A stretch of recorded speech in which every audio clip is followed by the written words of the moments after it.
बिस्मिल्लाहिर्रहमानिर्रहीम। अस्सलाम वालेकुम नाज़रीन, आप यूट्यूब चैनल देख रहे हैं। मैं इमरान खान हूँ। सबसे पहले तो मुस्लिम लीग ने बाकायदा ये फ़ैसला कर लिया कि किसी सूरत भी उन्होंने किसी किस्म की कोई लड़ाई नहीं लेनी। वजह यह है कि लड़ाई आप लेते हैं अवाम के बलबूते पे, और नवाज शरीफ ये बड़ी अच्छी तरह जानते हैं कि अवाम उनके साथ नहीं है।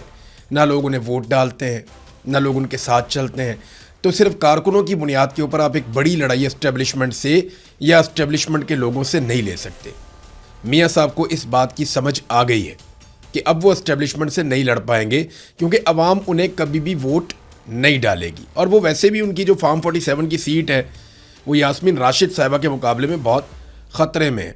यानी नून लीग वालों के बारे में दावा जो था कि ये कभी ना कभी इनकलाबी बन जाएंगे या अपने बयानियों को निकाल कर उसको टाकी शाकी मारेंगे, कोशिश की, हल्के फुल्के बयानात भी दिए गए, लेकिन फिर वो भाग गए और पार्टी ने ये फैसला किया कि किसी किस्म का रिस्पॉन्ड नहीं करना, बल्कि अगर कोई तनकीद करता है या बदतमीज़ी करता है तो उसको इग्नोर करना है। वजह सिर्फ ये है कि इनके पास अवामी ताकत नहीं है, बिल्कुल नहीं है, थोड़ी सी भी नहीं है। अगर थोड़ी सी भी होती तो कुछ ना कुछ कर लेते।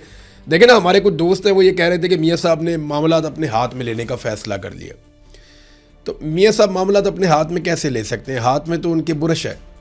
मियाँ साहब हाथ में, मैंने आपको पहले कहा था, मियाँ साहब अपने हाथ में बुरश ही पकड़ सकते हैं, पॉलिश पकड़ सकते हैं, जूता पकड़ सकते हैं। लेकिन मियाँ साहब मामलात अपने हाथ में ले लें, इनकलाब लें या खुलकर अपनी सियासत करें या वो एंटी एस्टेब्लिशमेंट हो जाएं, यह बहुत मुश्किल लगता है। मियाँ साहब एस्टेब्लिशमेंट के साथ ही चलेंगे। मियाँ साहब और जरदारी साहब में अब मुकाबला इस बात का नहीं है कि कौन कितना एंटी एस्टेब्लिशमेंट है। इन दोनों में मुकाबला इस बात का है कि कौन ज़्यादा एस्टेब्लिशमेंट को सपोर्ट करता है, कौन ज़्यादा एस्टेब्लिशमेंट को सर्व कर सकता है। और देखिए ना, मसला ये है कि मियाँ साहब जैसे ही कभी लड़ेंगे आसिम मुनीर साहब से और शहबाज शरीफ साहब लड़ेंगे आसिम मुनीर साहब से, तो आसिम मुनीर साहब ने और तो कुछ नहीं करना, उन्होंने इमरान खान साहब को अंदर रखने का जो बंदोबस्त किया हुआ है वो बंदोबस्त सिर्फ वो ख़त्म कर दें और अदालत के ऊपर दबाव डालना बंद कर दें, तो इमरान खान बाहर आके खुद ही इनको निमड़ लेगा। और आसिम मुनीर को इस बात का डर है कि इमरान खान मुझे भी नहीं छोड़ेगा, लिहाजा आसिम मुनीर साहब भी इनके साथ मिलकर चलने के लिए जो है वो मजबूर है, तो ये मिलकर ही चलते रहेंगे। नून लीग ने हल्की फुल्की बातचीत की है, मोहसिन नकवी को सुनाई है, राना सनाउल्लाह ने भी बातचीत की कि मैं तो चाहता था जवाब दिया जाए, लेकिन मेरी पार्टी ने फैसला किया कि अब मोहसिन नकवी को किसी किस्म का जवाब नहीं दिया जाएगा। अच्छा, मोहसिन नकवी को तो जवाब देना दूर की बात है, DGISPR को भी इन्होंने जवाब नहीं दिया। चलो, मोहसिन नकवी तो आसिम मुनीर के अजीज़ है ना, बहुत करीबी हैं, लेकिन DGISPR तो एक सरकारी मुलाजिम है, बिल्कुल ही और निचले रैंक का। DGISPR ने जो कहा उसको भी इन्होंने जवाब नहीं दिया, बल्कि एक लफ्ज़ का भी जवाब नहीं दिया। तो सबसे पहले ये जो शुदनी छोड़ी थी ना कि मुक्तदरा या इस्टेब्लिशमेंट का कोई झगड़ा हो गया PMLN के साथ और वार्निंग शॉर्निंग हो रही है, ये सबसे पहले छोड़ी थी सुहेल वड़ाइच ने। उन्होंने इस बात का आगाज़ किया था, जिससे बहुत सारे लोगों के पेट में मरोड़ उठ गए थे।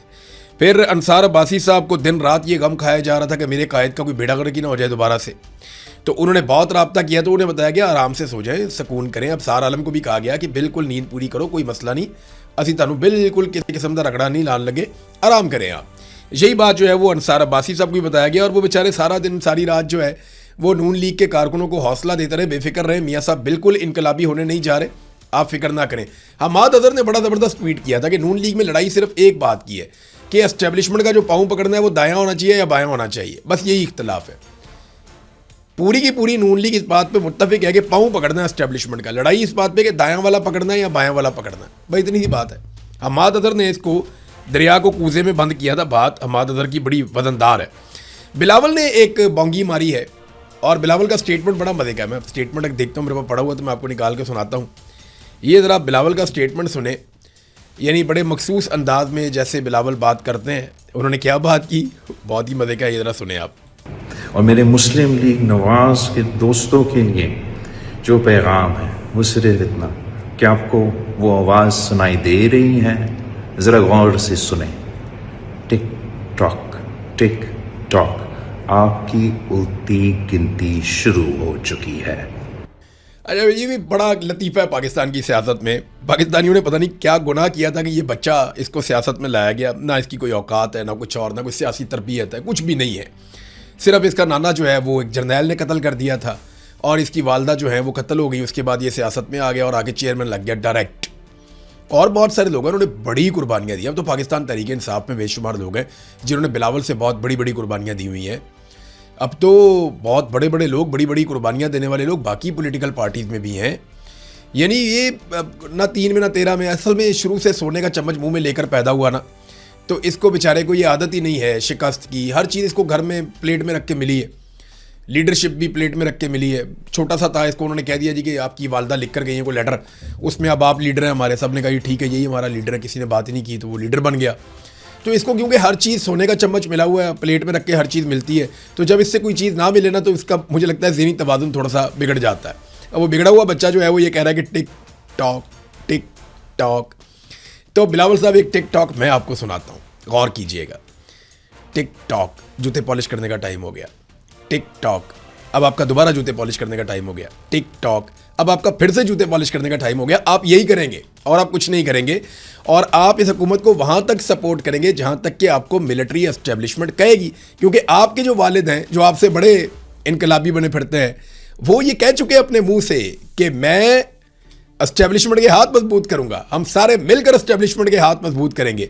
तो आप जितने मर्जी टिकटॉक करें, हर टिकटॉक के बाद आपको जूता पॉलिश करना पड़ेगा, और नून लीग का आप साथ देंगे। अभी तक 5 बजट पास हुए, इन 5 बजट में बिलावल आपने वोट दिया। मुस्लिम लीग नून ने जितना जुल्म किया पाकिस्तानियों पे आपने वोट दिया। अभी तक 2 आईनी तरामीम हुई, इन दोनों आईनी तरामीम में आपने वोट दिया। अभी तक जितना जुल्म और बर्बरियत हुई उसमें आपने हिस्सा डाला। सिंध के अंदर आपने बिल्कुल कुचल के रख दिया सियासी मुखालिफिन को। आपकी बहन को इलेक्शन जिताने के लिए सारे उम्मीदवार उठा लिए गए और गायब कर दिए गए, किसी को डरा के बिठा लिया गया। तो आप बेनिफिशरी हैं इस सिस्टम के। आपने अपना चेयरमैन सेनेट बनाया, आपने अपने सेनेटर्स लगवाए, आपने अपने गवर्नर्स बनाए, आपने 3 सूबों में हुकूमत ली, आपने अपने वालिद गिरामी को सदर पाकिस्तान बनाया इन्हीं जाली वोटों से।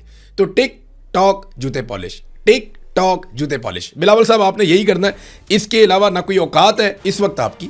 हो सकता है कभी मुस्तकबिल में, जैसे आपके नाना जो हैं वो भी एक डिक्टेटर के साथ हमेशा उसकी बी टीम के तौर पे, ए टीम के तौर पे रहे, और डिक्टेटर को डैडी कहा करते थे जुल्फ़िकार अली भुट्टो। तो उनको अल्लाह ने तौफीक दी, एक वक्त आया कि वो एस्टेब्लिशमेंट के सामने खड़े हुए, उन्होंने आंखों में आंखें डाली और फांसी के फंदे पे झूल गए। लेकिन आपने और आपके वालिद ने भुट्टों की सियासत दफन कर दी। यानी जरदारियों का कब्जा हुआ ना जब से पीपल्स पार्टी पे, तो पीपल्स पार्टियों में से भुट्टो का ऐसा लगता है खून ही निकल गया। और भुट्टो जो है वो तो बचे ही नहीं बेचारे, बेनज़ीर भी कत्ल हो गई, उसके दोनों भाई भी, उसका वालिद भी, तो सारा ख़ानदान ही उड़ा के रख दिया। तो अब ये जरदारियों के पास चली गई ये पार्टी, तो ये सिर्फ टिक टॉक जूते पॉलिश और कुछ भी नहीं करेंगे। ये यही काम करेंगे जो इन्हें आता है, और इस काम के ये लोग अब माहिर बन चुके हैं। नाज़रीन, अलीमा खानम खैबर पख्तूनख्वा में अपनी कैंपेन चला रही थी, और वो लोगों को मोटिवेट कर रही थी कि मेरे भाई को जेल से निकालने के लिए कोशिश शुरू करो और थोड़ा लोग इकट्ठे हो जाएं। तो वहाँ पे अच्छे बड़े इज्तिमात हुए, बहुत बड़े उनके इस्तकबाल हुए। अब तक के लिए इतने, अपना ख्याल रखिएगा, अपने इस चैनल का भी। अल्लाह हाफ़िज़।